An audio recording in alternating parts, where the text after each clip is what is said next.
기획 특집 우리를 공격하는 것들. 저희 CBS 시사자키 정관용입니다와 서울시가 공동으로 기획한 생명사랑 캠페인 우리를 공격하는 것들 그 세 번째 시간인데요. 2018년 한국 사회를 살고 있는 우리를 죽음으로 몰고 가는 10가지 문제들을 선정해서 좀 심층적으로 들여다보고 대안을 고민해보는 시간 격주로 꾸며드리고 있죠. 자, 오늘 세 번째 주제는 벼랑 끝에 선 해고 노동자들 이야기입니다.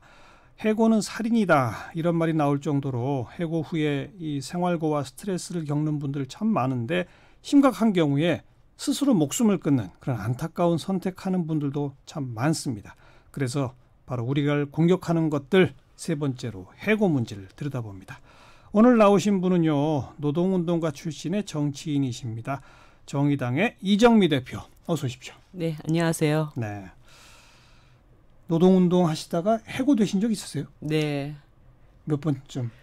저는 한 번 해고가 한 번. 됐고요. 88년도에 입사를 해서 그 다음 해에 노동조합을 결성을 했었습니다. 네. 헌법에 노조를 만들도록 돼 있더라고요. 근데 노조 결성했다는 이유로 해고되고 또 복직 투쟁을 하는 과정에서 그 당시 구사대라고 하는 것이 그렇죠. 만들어져서 예. 한 6개월 동안 정말 엄청나게 많이 맞았습니다. 그렇게 하고 나서 결국은 부당 노동행위 구제 신청해서 복직 판정이 났는데 안 받아주죠. 예, 안 받아줬고 예. 그래서 회사가 노조를 인정하는 대신 너는 복직을 포기해라. 그렇게 해서 결국 그걸 수용할 수밖에 없었던. 그때 함께 해고된 분들 많았을 거 아닙니까? 2명이 해고됐습니다. 2명? 저와 함께. 예. 자, 요즘 해고는 살인이다 이런 말들 나오는데 네. 뭐 노동운동 현장에서 또 뭐 정의당에 계시면서도 주변에서 안타까운 사연들 참 많이 보죠. 네, 그렇습니다. 얼마 전에 조금 기쁜 소식이 하나가 있었잖아요. 뭐요? 13년 만에 KTX 여성 승무원들이 이제 복직을 했는데 사실 이걸 기쁘다고 얘기하기는 참 어려운 그 과정에서 복직을 기다리다가 이제 고법 판결까지 받았다가 대법에서 양승태 대법원장 거래 의혹 이번에 뭐 언론에서 많이 밝혀졌는데요. 그 과정에서 뒤집혔죠. 한 명의 여성 승무원이 그것에 좌절해서 목숨을 스스로 끊는 이런 일도 있었고 네. 뭐 가장 심각한 문제 중에 하나가 바로 쌍용자동차 그래요. 해고 문제라고 할 수 있죠. 예, 쌍용차에서는 벌써 몇 번째입니까? 30번째 죽음이 있었습니다. 김주중 조합원이 목숨을 그렇죠. 끊은. 군산 GM 폐쇄 때도 또 그런 일이 있었죠. 네, 3월 달에 군산 GM 폐쇄가 되면서 2,500명 정도 희망퇴직자들을 신청을 받았는데 그 희망퇴직자들에게 이제 문자가 날아가고 나서 결국 그중에 한 분이 목숨을 잃었습니다. 그런데 사실 2,500명 희망퇴직은 우리 눈안에 보이는 가시적인 숫자이고요.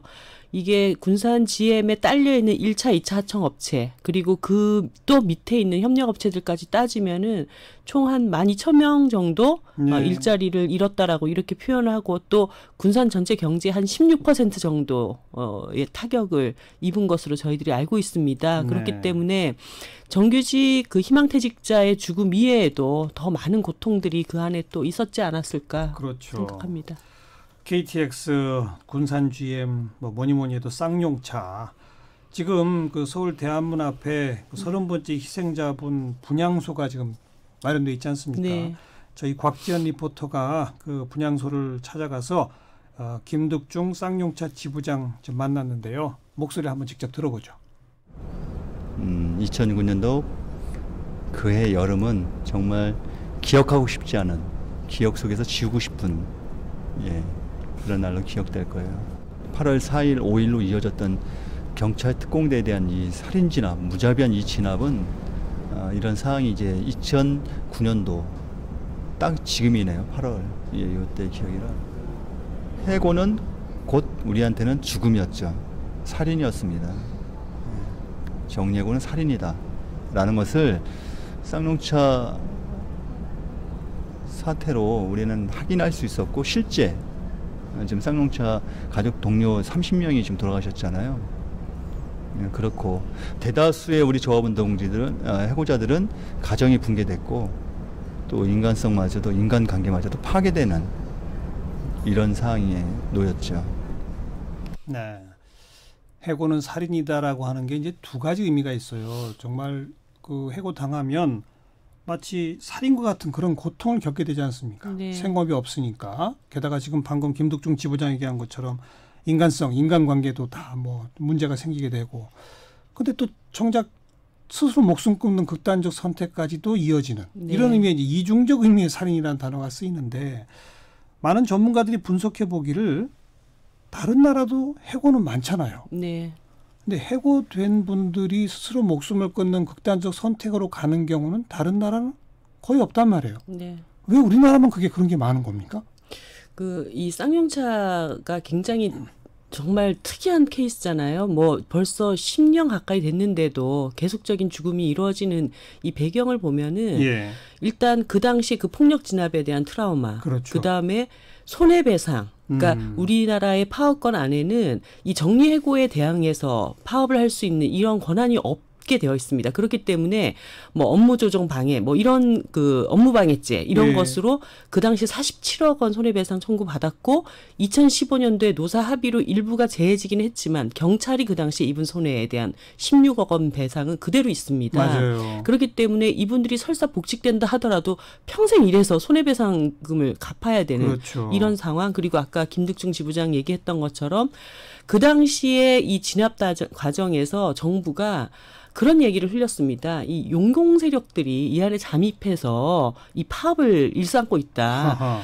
그러면서 쌍용 자동차 출신은 그 평택 지역에서 어디에도 취업을 할 수 없는 이런 상태가 되면서 예. 한마디로 이제 가정 파탄까지 일어나는 이런 일들이 누적돼 있으면서 지속적인 이 자살들이 이루어지게 되는 건데요. 예. 외국의 경우에는 일단은 해고 자체가 그 요건이 엄격합니다. 예를 들어서 독일 같은 경우에는 1970년대 이미 노사공동 결정제도라는 것이 이제 만들어져 있어서 해고를 해야 되는 어떤 그런 경영상의 이유가 예. 명확하게 노동자들하고 함께 공유돼야 되고 이 경영위기를 극복하는 방식에 대해서도 합의 과정을 거쳐 나가면서 해고를 해나가는 이런 과정이 있어야 되고요. 예. 또 프랑스의 경우에는 우리나라는 긴박한 경영상의 이유로 정리해고를 할 수 있다라고 되어 있지만 그거를 실증적으로 입증을 해내야 될 의무가 있습니다. 진짜 그럴 수밖에 없는가에 대한. 경영 측에서 네. 그렇게 해서 해고에 대한 이제 엄격한 제한이 있고 두 번째는 보통 이제 이 정리해고를 정당화하시는 분들은 그런 얘기를 많이 합니다. 외국에는 그렇게 고용유연화가 되게 잘 돼 있다. 근데 네. 우리나라는 너무 해고하기가 어렵다. 이렇게 얘기를 하시는데 예. 그런 나라의 특징은 또 하나는 뭐냐면 이 실업 안전망이 그렇죠. 충분히 갖춰져 있다는 것이죠. 그렇죠. 그분들이 일자리를 잃어도 재교육하고 취업하는 과정까지 기본적으로 먹고 살 수 있도록 그 실업부조라든가 고용보험이라든가 이런 제도가 굉장히 잘 되어 있습니다. 네. 그런데 우리나라는 사실 이런 안전망이 거의 없는 상태에서 맞습니다. 방치되어져 버리기 때문에 그런 측면에서 사실 극단적인 어떤 선택으로 네. 몰고 가는 이런 구조가 돼 있다고 봐야 되겠죠. 우리가 복지국가의 모델로 삼는 북구라파의 나라들이 네. 우리 생각보다는 또 거기는 해고는 쉽대요. 네. 하지만 해고 당해도 실업수당이 상당히 많고 네. 재교육 기회가 많고 재취업이 되니까 네. 그게 또 연결이 되는 거 네. 아니겠습니까? 그래서 기업은 일정하게 구조조정을 해나가면서 하지만 그 안에서 사람들은 기본적인 자신의 어떤 존엄성을 잃지 않고 살아갈 수 있고 다음을 기약할 수 있도록 그렇죠. 만드는 이런 제도가 정착되어 있을 때 그게 가능한 건데 예. 우리나라는 그게 안 돼 있는 상태에서 기업이 필요할 때는 사람들을 막 이렇게 일을 시키다가 어느 날 기업이 조금만 어려워지면 사람부터 자르고 본다는 거죠. 그랬을 때 사실 이 노동자들이 갖는 상실감, 내가 이 회사에서 이렇게 몸바쳐서 오랫동안 일해왔는데 나는 정말 부속품에 불과했는가 이런 상실감도 들고 네. 또 사회에 나왔을 때 내가 국가에 세금을 이렇게 열심히 내면서 국가를 위해서 이렇게 일해왔는데 국가는 내가 어려울 때 아무도 도와주지 않는가. 네. 이런 이중의 상실감 속에서 자살과 같은 선택을 하게 됐다고 봅니다. 우리나라에서 해고 노동자들이 어떤 정신적 어려움을 겪고 있는지 그것이 왜 이 자살이라는 극단적 결과와 연결되는지 이 문제를 쭉 연구해 오신 분이 있습니다. 네. 강원대학교 의학전문대학원의 손미아 교수의 이야기 한번 들어보죠. 우리나라에서 해고로 인한 자살은 전체 인구 집단의 자살과 비교했을 때 거의 한 4배 이상 높은 걸로 나타났었습니다. 한국에서 이런 해고로 인한 자살이 일반적인 그런 자살보다 굉장히 높은 상황입니다. 해외에서는 해고로 인한 자살이 우리나라보다는 훨씬 적습니다. 해외의 경우는 여러 가지 실업급여도 있고 연금도 있고 그래서 또 일자리 마련도 있고 그래서 한국에서처럼 이렇게 각박하고 그러지는 않는 것 같습니다. 네, 그래서 어떻게 해야 할지 손미아 교수의 이야기 한 번 더 들어보겠습니다. 특히 이제 해외에서는 이제 이런 지속적인 그런 돌봄이 이루어지고 있는데요. 한국의 경우는 이제 실업급여가 있긴 하지만 6개월 이내에 불과하기 때문에 굉장히 일시적인 것이고 여러 가지 이제 사회보장제도가 있지 못하기 때문에 해고되자마자 바로 아무것도 없는 그런 상태로 내몰리게 되는 그런 상태가 되는 거죠. 그래서 더욱더 이렇게 심각한 상황에 내몰리는 것 같습니다. 네. 관련해서 지금 이정미 대표도 그 관련 법안들을 지금 내놓고 계시지 않습니까? 네. 지금 실업급여 지급이 너무 협소하다. 네. 이거 좀 넓혀보자 이런 거잖아요. 네. 좀 구체적인 내용을 좀 소개해 주세요. 법안 내신 거. 지금 저희 정의당에서는 이제 2개의 법안을 내놓고 있는데요. 예. 일단 지금 돌아가신 고 노회찬 원내대표가 발의했던 정리해고의 요건을 강화하는 법안이 일단 하나가 있습니다. 아하. 그래서 경영 상태가 어렵다는 것을 프랑스처럼 구체적으로 증명을 해야 된다. 예. 두 번째는 노동시간 단축 등 해고를 하지 않고도 이 경영의 어려움을 극복할 수 있는 방안들을 일단 더 해야 된다. 그리고 정부는 노동자가 이제 전직할 수 있도록 하는 지원 계획을 수립해야 된다. 이런 법안이 하나가 있고요. 예. 또 하나는 이제 제가 낸 고용보험 개정 법안입니다. 그렇죠. 일단 우리나라 고용보험법에는 이 청년들에 대한 실업급여가 차별적으로 지금 되어 있어요. 한 달 덜 주게 되어 있습니다. 청년들은. 몇 살? 30세. 30세 예, 그래서 이하는. 예. 그래서 이 부분을 일단 좀 개정을 하고. 왜 한 달 덜 주죠? 청년들의 노동에 대해서 그만큼 값어치를 적게 매기는 거라고 보여집니다. 네. 그리고 이제 지금 실업급여 지급 기간이 너무 짧다. 아까 그 선생님께서도 말씀하셨듯이 예. 다른 다른 나라에 비해서 우리나라가 현저하게 실업급여 기간이 짧기 때문에 지금 이제 90일에서 최장 240일로 되어 있는 것을 180일에서 360일로 연장하는 것. 6개월에서 1년. 예. 네. 그렇게 연장을 하고 그다음에 이제 해고 이외에도 자발적인 이직이라고 하는 형태가 있지 않습니까? 있죠. 내가 스스로 이제 이직을 맞습니다. 준비할 때 이때도 이직 이후 일정 기간 동안에 취업이 되지 않은 사람에 대해서는 일정하게 정부가 지원할 수 있는 방안도 좀 검토를 해야 된다는 것이고요. 지금은 자발적으로 회사를 그만두고 딴 데로 옮기려고 준비하겠다 하는 분들한테는 실업급여가 안 나가죠. 그렇습니다. 그런데 딴 데로 옮길 수 있을 줄 알았는데 못 옮기신 분. 네. 이건 사실 받아야죠. 네. 그런 것이 있고요. 그다음에 우리나라는 이제 실업급여는 있는데 예. 실업부조와 같은 형태. 그건 뭡니까? 진짜 이제 일자리를 얻어야 되는데 일자리를 얻지 못하고 살아가는 사람들에게 최소한의 어떤 생계비를 지원하는 예. 공공부조와 같은 정부가 재정으로 그분들을 지원하는 아하. 이런 제도가 사실 유럽 국가에는 다 마련이 되어 있습니다. 그래서 예. 우리나라에도 특히 이제 청년층들 같은 그렇죠. 경우에 청년 실업 부조를 제공할 수 있도록 하는 그런 안들을 제가 만들어놨고 여기저기 지자체에서 한 네, 청년 일부, 수당 뭐 이런 예. 등등이 예. 청년 실업 부조의 한 형태죠. 형태가 그렇게 되겠네요. 예. 근데 이제 다행히도 정부가 뭐 제가 내놓은 법안에는 이르지 못하지만 급여 기간을 한 120일에서 270일 정도로 확대하는 것을 좀 검토하고 있다. 네. 그런 이제 소식이 들려오는데요. 아무튼 예. 지금 현행 그 실업급여의 또 하나의 한계는 일정한 회사를 다니면서 실업보험을 낼 수 있는 노동자들한테만 실업급여가 가지 않습니까? 고용보험료 낼 수 있는데. 그렇습니다. 그런데 우리나라에는 특수고용 노동자라고 하는 상당히 많은 200만, 300만 명 정도 되는 네. 이 노동자들의 경우에는 실제 사용자의 지시 권한 안에서 일을 하지만 예. 보험 체계에 들어가 있지 않은 노동자들이 상당히 많이 있습니다. 학습지 교사들, 네, 맞습니다. 골프장 캐디들, 예. 보험 모집원들 예. 이런 사람들 그리고 뭐 트럭 운전사들 뭐 이런 분들 다 특수고용 노동자입니다. 예. 그래서 이제 이런 사각지대에 놓여 있는 분들이라든가 그다음에 지금 정규직 노동자들보다 못한 삶에 그러니까 사실 이제 회사에서 쫓겨나서 자영업을 하고 있는 분들의 경우에는 일을 하다가 도저히 이 가게를 더 이상 운영할 수 없는데 그럴 때 어떤 실업 급여를 받을 수 있는 장치가 아무것도 없죠. 없기 때문에 또 그런 영세 자영업에 고용된 아르바이트 하는 비정규직들도 고용보험이 없습니다. 없죠. 예. 정작 필요한 분들한테는 없는 거예요. 네. 그렇잖아요. 그래서, 이런 고용보험 적용 대상을 좀 더 확대해 나가는 이런 방안들도 검토가 돼야 된다고 보죠. 그 박원순 서울시장이 3선에 도전하면서 자영업자를 위한 3종 세트를 준비하겠다라고 하는데 네. 그 3종 세트의 하나가 자영업자들한테도 고용보험에 가입할 수 있도록 해서 맞습니다. 폐업할 경우 실업수당 받을 수 있게 하겠다. 네. 이런 게 있었거든요. 네. 그거는 서울시가 혼자 할 수 있는 겁니까? 이거 뭐 법을 만들어야 되는 겁니까? 네, 사실은 전체적인 법 체계 안에서 이 자영업자들에 대한 그 처우 개선 문제가 다 논의가 돼야 되고 이와 관련된 법안들이 많이 제출이 되어 있습니다. 그런데 진전이 지금 안 되고 있는 것인데 뭐 지금 자영업자들이 예전처럼 사장님이 아니지 않습니까? 어떻게 보면 비정규직 노동자들보다 또 더 어려운 경우들도 많이 있기 때문에 적극적으로 이 법안들이 추진되는 과정이 필요하다고 봅니다. 지금 근데 재계는 이런 데 반대하죠?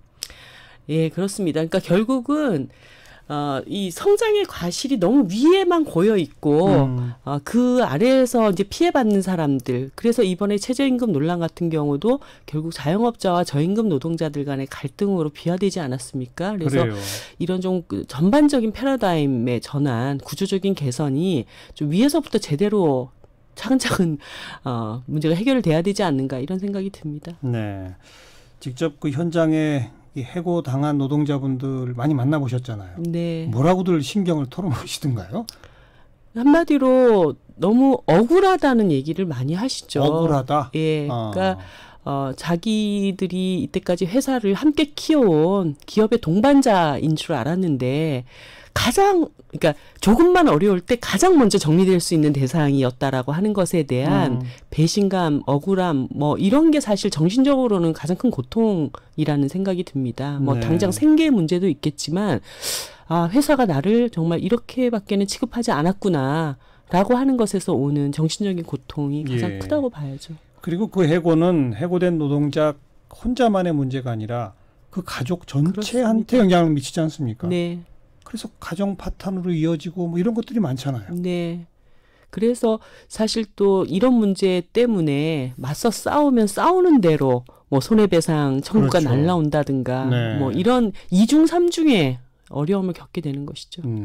아까 그런 말씀하신 게 그 뭐 손배 가압류 얘기하실 때 네. 이런 정리해고와 같은 것에 맞서서 노조가 싸우는 게 불법으로 돼 있다 그랬잖아요. 그 파업의 요건 안에 들어가 있지 않습니다. 그러니까요. 예.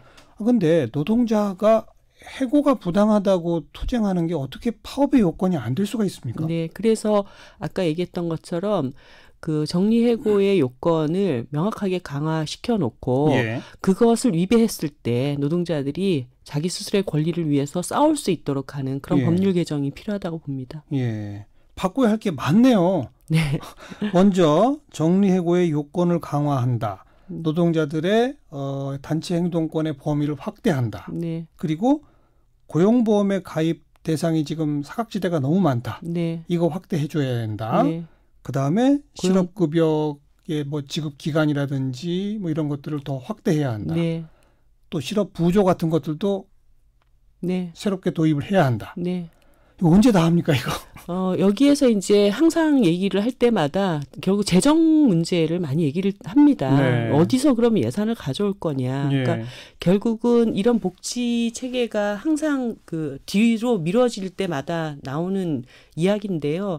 그렇기 때문에 복지 재정을 위해서 쓰는 복지세와 같은 조세 정책들이 반드시 나와야 하고 또 많은 정규직 노동자들도 당장 이 현장 안에서 내 임금 몇 푼을 올리는 것보다 더 중요하게 봐야 되는 것은 내가 언제 또 그렇게 정리해고가 될 수도 있기 때문에 복지세를 모든 노동자들이 일정한 그 급여를 받는 노동자들이 조금 더 내고 또 사회보험료도 좀 더 내고 이런 과정들을 함께 준비해 나가는 것 이것이야말로 이제 사회연대 정책의 일환이 되지 않겠는가 그런 생각이 듭니다. 복지세라고 하는 걸 신설하자는 것도 정의당의 네, 올해는 헌법안으로 나와 있죠. 예, 올해는 저희 정의당의 정책입니다. 근데 정의당이 이게 힘이 없어서 이게 안 되잖아요. 통과가. 힘을 더 내겠습니다. 그리고 또 그 역할을 꼭 해야 된다라는 국민들의 인식이 높아질수록 또 힘을 더 많이 가지게 될 거라고 봅니다. 그 뭐 기초연금 등등 이런 것들이 또 무상급식 등등 이런 네. 것들이 처음에는 정의당만 주장하던 거였잖아요. 네. 근데 이제 다 되잖아요. 네.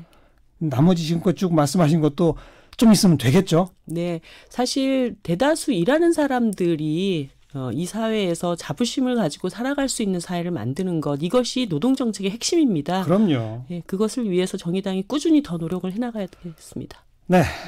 CBS 시사잡기 정관용입니다와 서울시가 공동으로 기획한 생명사랑 캠페인 우리를 공격하는 것들 그 세 번째 시간, 오늘은 해고 노동자들의 고통, 우리 사회 안전망에 대해 이야기 나눠봤습니다. 정의당의 이정미 대표 수고하셨습니다. 네, 감사합니다. 마지막으로 쌍용차 해고 노동자분들이 우리 사회에 바라는 목소리 들으면서 오늘 순서 마무리하죠. 말 그대로 해고는 살인입니다. 해고 노동자들을 다시 우리 사회가 국가가 안아줘야 된다. 그래서 거기서부터 자신감을 좀 회복시켜내는 것이 이 죽음을 국가가 우선 막아낼 수 있는 길이고 대통령한테 바라는 것은 노동이 존중받는 그런 것을 좀 하루 시급히 좀 해달라는 그런 말씀을 좀 드리고 싶어요. 대한민국에서 벌어지고 있는 뭐 사법농단이라든지 각 그 자본으로부터의 갑질 너무 처참하고 노동자나 약자들이 대우받을 수 있는 그런 나라가 되었으면 좋겠습니다.